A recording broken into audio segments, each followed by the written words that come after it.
capital gain related sums. Furniture purchased on 1/10/2019 அப்போ இந்த furniture வந்து பர்ச்சேஸ் பண்ணியிருக்காங்க.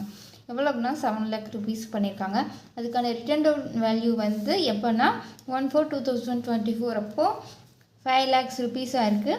அண்ட் சோல்டு ஆன் 1/9/2024 பண்ணியிருக்காங்கன்னா 1/9/2024 அப்போ பண்ணியிருக்காங்க. அதுக்கு எவ்வளோக்குன்னா 4 lakhs rupeesக்கு வந்து சேல் பண்ணியிருக்காங்க.